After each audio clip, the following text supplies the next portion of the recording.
Hello students. और आपको कल मेरा टॉपिक समझ आया? उम्मीद है समझ आया होगा। ठीक है, फिर मैं इसीलिए आज एक नया टॉपिक लेकर आई हूँ आप लोगों के लिए, national health committees. Okay, because of कुछ बच्चों को इसको लेके बहुत इश्यूज़ रहते हैं कि हमें समझ नहीं आ रहा है या फिर प्रॉब्लम्स आ रही हैं, समझ नहीं आती है, कमिटीज़ बहुत प्रॉब्लम्स क्रिएट करती हैं, हम अंडरस्टैंड नहीं कर पा रहे। तो इसीलिए गाइज मैं लेके आई हूँ आपके लिए नेशनल हेल्थ कमिटीज़। तो देखिए, first of all, before the national health policy frame 1983, it means कि जो नेशनल हेल्थ पॉलिसी है ये कब फ्रेम हुई थी? 1983 में। And various committees of experts appointed from time to time. और क्या हुआ था कि बहुत सारी जो कमिटीज़ हैं उन कमिटीज़ को कुछ एक्सपर्ट्स ने क्या किया था, टाइम टू टाइम इवॉल्व किया था, मतलब बनाया था। ठीक है, अपॉइंट किया था। किस लिए? To maintain health for individual, family और कम्युनिटी, ताकि इंडिविजुअल की और फैमिली की और एक कम्युनिटी की हेल्थ को हम क्या कर सकें, मेंटेन कर सकें। तो अब हम बात करते हैं first of all Bhore committee, जो कब आई थी? 1946 में आई थी। This committee known as health survey and development committee appointed by 1953 by the chairman of sir Joseph Bhore. ठीक है, तो इस कमेटी का नाम क्या है? Health survey and development committee. और ये कब अपॉइंट हुई थी? 1943 में अपॉइंट की गई थी। किसने किया था इसको अपॉइंट? मिस्टर सर जोसेफ भोर ने, जो कौन थे इसको अपॉइंट करने वाले? चेयरमैन थे। इन्होंने कुछ इम्पॉर्टेंट रिकमेंडेशन दी कि इस कमेटी की क्या क्या रिकमेंडेशन हो सकती है।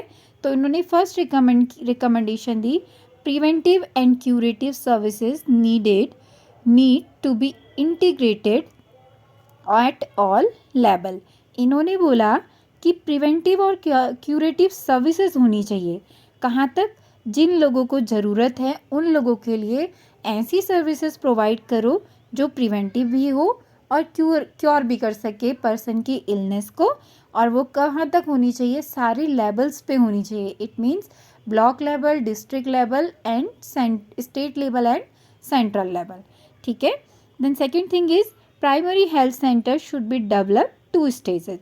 और उन्होंने क्या बोला कि जो प्राइमरी हेल्थ सेंटर होता है उसको इन्होंने 2 स्टेजेस में डेवलप किया, जिसको हमने 2 तरह से डिवाइड किया है। First is short term and second one is long term.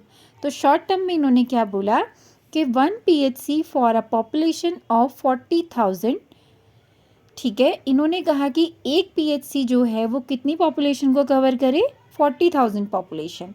And second thing is each PHC was to be manned by 2 doctors, 1 nurse, 4 public health nurse and 4 midwives and 4 trained dyes, 2 sanitary inspectors and 2 health assistants, 1 pharmacist and 15 other 4th class workers।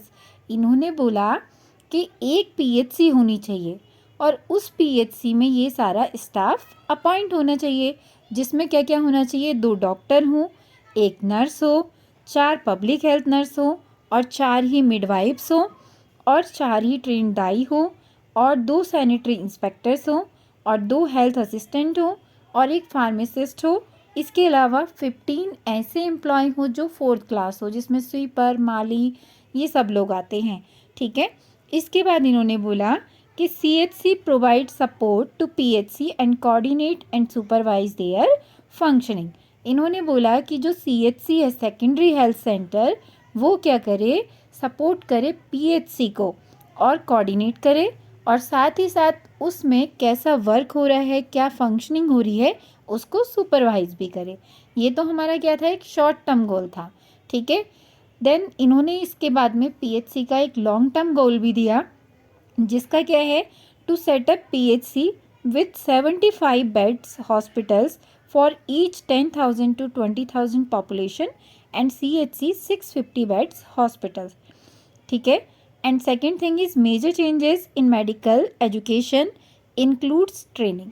इन्होंने क्या बोला long term goal में कि अगर हमें कुछ बढ़ा के करना है और बहुत लंबे टाइम तक के लिए करना है तो इन्होंने बोला कि जो पीएचसी है उसको 75 बेड का हॉस्पिटल बना दो और और उसको कितनी पॉपुलेशन कवर करनी है 10,000 से 20,000 और जो सीएचसी है उसको 650 बेड्स का हॉस्पिटल बना दिया जाए।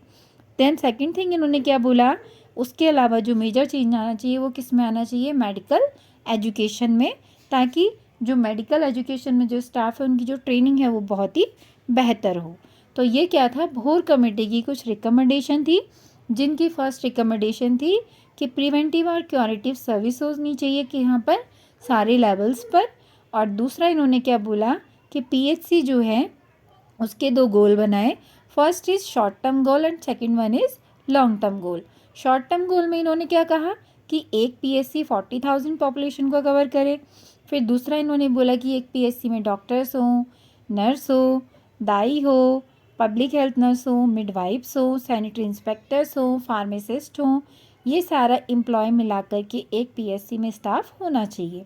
और इसके बाद इन्होंने तीसरा पॉइंट क्या कहा कि सीएचसी क्या करे, प्रोवाइड करे क्या, सपोर्ट टू पीएचसी और कोऑर्डिनेट करे और साथ ही साथ उसकी फंक्शनिंग को सुपरवाइज भी करे। और लॉन्ग टर्म गोल में इन्होंने क्या बोला कि पीएचसी जो है वो 75 बेड का हॉस्पिटल बना दो और 10 से 20,000 पॉपुलेशन कवर कर दी जाए। देन इसके बाद इन्होंने बोला सीएचसी को 650 बेड्स का हॉस्पिटल बना दिया जाए और मेडिकल एजुकेशन में ट्रेनिंग भी बहुत बेहतर तरीके से देनी चाहिए। ठीक है, ये तो हमारी भोर कमेटी की कुछ रिकमेंडेशन। अब हम बात करते हैं सेकंड कमेटी जिसका नाम है मुदैलियर कमेटी। ओके, तो मुदैलियर कमेटी ने क्या गोल बोला, मुदैलियर कमेटी कब आई थी, 1962 में। This committee appointed in 1959 and known as health survey and planning committee by doctor A.L. Mudaliar. It means कि ये कमेटी कब अपॉइंट हुई, 1959 में अपॉइंट हुई, लेकिन आई कब, 1962 में। और इसका दूसरा नाम क्या था, health survey and planning committee. तो आपको नाम से ही पता चल रहा है कि हेल्थ की सर्वे करनी है और सेकंड थिंग क्या कह रहा है वो, कमेटी को प्लान करना है। ये इस किसके द्वारा दी गई थी, डॉक्टर A.L. मुदैलियर के द्वारा। ठीक है, इसकी रिकमेंडेशन क्या थी, first is strengthening of existing PHC before opening new one.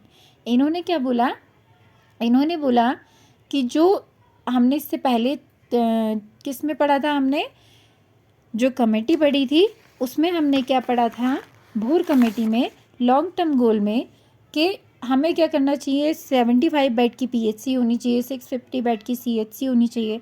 तो उन्होंने बोला ऐसा कुछ करने की ज़रूरत नहीं है, बल्कि आपको क्या करना चाहिए, जो पुरानी पीएचसी है उसी को एग्जिस्ट कर देना चाहिए, बल्कि नई पीएचसी नहीं बनानी चाहिए। PHC should not be made to cater more than 40,000 population. इन्होंने बोला कि एक पीएचसी 40,000 से ज़्यादा पॉपुलेशन कवर नहीं करनी चाहिए। थर्ड इन्होंने क्या कहा, PHC should provide the curative, preventive and promotive services. इन्होंने बोला कि जो एक प्राइमरी हेल्थ सेंटर होता है उसको क्या करना चाहिए, प्रोवाइड करनी चाहिए क्यूरेटिव, प्रिवेंटिव और प्रोमोटिव हेल्थ सर्विसेज। देन है strengthening of sub divisional and district hospital. उसके बाद इन्होंने बोला कि जो सब डिविजनल और डिस्ट्रिक्ट हॉस्पिटल्स हैं उनको क्या कर देना चाहिए, ज़्यादा से ज़्यादा फैला देना चाहिए, ताकि ज़्यादा से ज़्यादा लोगों की हेल्थ को मेंटेनेंस मिल सके और उनकी इलनेस को हम क्या कर सके, क्योर कर सके। All India health services should be created to replace old Indian medicine services. और इन्होंने क्या कहा, सारे लेवल्स पर जितनी भी इंडियन हेल्थ सर्विसेज है वो सब कैसे क्रिएट होनी चाहिए, replace old Indian medical services. It means कि जितनी भी पुरानी इंडियन मेडिकल सर्विसेज हैं उनको हटा करके नई मेडिकल सर्विसेज प्रोवाइड करानी चाहिए। देन थर्ड है चड्डा कमेटी। अब चड्डा कमेटी कब आई, 1963 में। ठीक है, ये कब अपॉइंट हुई थी, 1963 में। किसने दिया था इसको, डॉक्टर MS चड्डा ने, जो क्या थे, who was the director general of health services. This committee advise is arrangement for maintenance of national malaria eradication programme. इसकी क्या रिकमेंडेशन थी? Basic health workers 1 person 10,000 population. It means basic health workers should carry out the national malaria eradication program activity. इन्होंने कहा कि एक basic health worker जो 10,000 population को carry करेगा वो क्या करेगा? नेशनल मलेरिया इरेडिकेशन प्रोग्राम की एक्टिविटी को देखेगा। Then second thing, basic health worker would functions on multipurpose worker would perform malaria work duties for family planning and vital statistics data collection. दूसरा इन्होंने क्या बोला कि वही बेसिक हेल्थ वर्कर क्या करे? एक मल्टीपर्पज़ हेल्थ वर्कर की तरह काम करे और उसे क्या होना चाहिए? मलेरिया इरेडिकेशन प्रोग्राम में भी काम करे, फैमिली प्लानिंग में भी ड्यूटीज़ करे और डाटा को कलेक्ट करने का भी काम करे। Then they would work under supervision for family planning health assistant. और ये सारे काम वो किसके अंडर में आके करे? फैमिली प्लानिंग हेल्थ असिस्टेंट के अंडर में, जो उसको क्या करेगा? सुपरवाइज करेगा। देन आती है next committees Mukherjee committee. Mukherjee committee कब आई? 1965 में। Chairman of Shri Mukherjee was the secretary of health to government of India. ठीक है, ये कमेटी किसने दी थी? श्री मुखर्जी जी ने दी थी, जो क्या थे?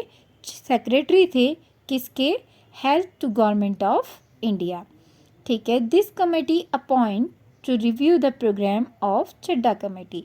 सीधी सी बात है कि जो भी चड्डा कमेटी में हुआ उस प्रोग्राम को देखने के लिए, उसको वेरीफाई करने के लिए मुखर्जी कमेटी आई थी। तो इन्होंने क्या बोला?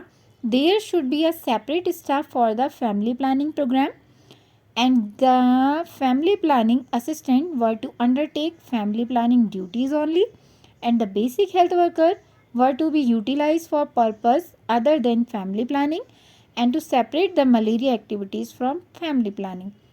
इन्होंने कहा कि सारा काम एक ही बंदे पे डालने की क्या ज़रूरत है? इन्होंने बोला कि हर काम के लिए एक अलग अलग बंदे को सेपरेट कर दो। तो इन्होंने फर्स्ट पॉइंट में क्या कहा कि सेपरेट स्टाफ होना चाहिए किसके लिए? फैमिली प्लानिंग प्रोग्राम के लिए। ठीक है, दूसरा इन्होंने बोला एक फैमिली प्लानिंग असिस्टेंट होना चाहिए जो फैमिली प्लानिंग की ड्यूटीज़ कर सके, सिर्फ फैमिली प्लानिंग ड्यूटीज़। और इन्होंने थर्ड बोला कि बेसिक हेल्थ वर्कर क्या करेगा? यूटिलाइज करेगा पर्पस को, किसके? Other than family planning.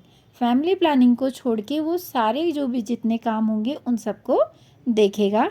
And to separate the malaria activities from family planning. उन्होंने बोला कि एक हेल्थ वर्कर होना चाहिए जो मलेरिया एक्टिविटीज़ को सेपरेटली देख सके। तो इट मीन्स कि उन्होंने हर काम के लिए एक सेपरेट स्टाफ ला दिया ताकि वो सारे काम को क्या कर सके? अच्छे से कर सके और सारी हेल्थ जो है वो मेंटेन हो सके। देन है मुखर्जी कमेटी। मुखर्जी कमेटी कब आई? 1966 में। तो ये किसने दी थी? Chairman of Shri Mukherjee who was the union health secretary. Shri Mukherjee कौन थे? सेक्रेटरी किसके? यूनियन हेल्थ सेक्रेटरी थे। ठीक है, this committee appointed to work out the detail of basic health services that should be provided at the block level and higher level since multiple activities of the mass programme like family planning, smallpox, leprosy, national malaria eradication programme etcetera. इन्होंने बोला कि ये committee किस लिए appoint की गई थी? Workout को देखने के लिए कि जो बेसिक हेल्थ सर्विसेज हैं वो कैसे कैसे दी जा रही हैं ब्लॉक लेवल पर और हायर लेवल पर। तो इन्होंने मल्टीपल एक्टिविटीज़ के लिए क्या किया? एक मास प्रोग्राम चलाया जिसमें ये सारी एक्टिविटीज़ रखी गई और इन सारी एक्टिविटीज़ को ऑब्जर्व भी किया गया। Then next one is Jungalwalla committee. ये कब आई? 1967 में। known as Committee on Integration of Health Services appointed in 1964 by Chairman of Dr. N. Jungalwalla. इन्होंने क्या बोला? इस कमेटी का दूसरा नाम क्या था? Integration of health services. It means कि जो भी हेल्थ सर्विसेज हैं उनको क्या करना है? हमने फैलाना है। और साथ ही साथ क्या करना है? जो एन जंगलवाला है उन्होंने इस कमेटी के बारे में क्या रिकमेंडेशन दी है? आइए देख लेते हैं। इन्होंने बोला है यूनिफाइड कैडर, सबके लिए जो कैडर है वो क्या होना चाहिए, एक स्पेशल होना चाहिए, ठीक है। सीनियरिटी सबके लिए क्या होनी चाहिए, कॉमन होनी चाहिए। रिकॉग्निशन ऑफ एक्स्ट्रा क्वालिफिकेशन, हमेशा क्या होना चाहिए कि जो जितना आगे जाना चाहता है उसको उतना ही ज़्यादा क्वालिफाई होना चाहिए। मीन्स एक्स्ट्रा ज़्यादा मतलब कि जितनी ज़्यादा क्वालिफिकेशन मिलेगी, एजुकेशन उतनी ज़्यादा होगी, नॉलेज उतनी ज़्यादा होगी, तो जो हेल्थ है उसमें हमारा जो अफेक्ट होगा वो भी बहुत ज़्यादा होगा। Equal pay for equal work होगा, स्पेशल पे फॉर स्पेशल वर्क होगा, मीन्स कि जो स्पेशल काम करेगा उसको स्पेशल वर्क काम पे मिलेगी। और evolution of private practice by government doctor, जो गवर्नमेंट डॉक्टर हैं वो प्राइवेट प्रैक्टिस नहीं करेंगे। Improvement in their service condition, और इम्प्रूवमेंट करना है किसमें, सर्विस कंडीशन में। ऑब्वियसली है, अगर सबका कैडर एक होगा तो सब लोग एक जोश में काम करेंगे, सीनियरिटी सबके लिए बराबर होगी तब भी लोग जोश में करेंगे। उनको क्या होगा, जॉब एजुकेशन मिलेगी, ठीक है, जिसे हम क्या कहते हैं, पोस्ट एजुकेशन कहते हैं। तो उसमें अगर लोगों को एजुकेशन मिल रही है तो उसको नॉलेज बढ़ेगी। अगर सब एक जैसा काम कर रहे हैं और सबको एक जैसी पे मिल रही है तो उससे भी लोगों का जोश बढ़ेगा। और अगर कोई स्पेशल काम कर रहा है तो उसके लिए उसको स्पेशल सैलरी मिल रही है ना। और प्राइवेट प्रैक्टिस अगर कोई कर रहा है तो वो फिर गवर्नमेंट है एम्प्लॉय या डॉक्टर है या कोई भी है, तो फिर वो गवर्नमेंट में पेशेंट को इतना टाइम नहीं दे पाएगा, जिसकी वजह से वहाँ की जो हेल्थ है वो इम्प्रूव नहीं हो पाएगी। तो इसीलिए इन सर्विसेज को इम्प्रूव करने के लिए इन्होंने क्या किया, ये सारी recommendation the. The next is Kartar Singh committee. ये कब आई, 1973 में।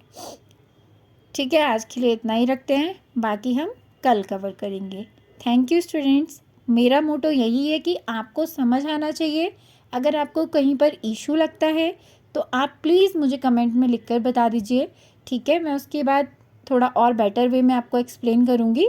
और अगर कोई भी प्रॉब्लम आती है या कोई आपको ऐसा टॉपिक चाहिए जो आपको पढ़ना ही है तो आप वो भी मुझे कमेंट में बता सकते हैं। Please like, share and subscribe my channel tick on. Thank you.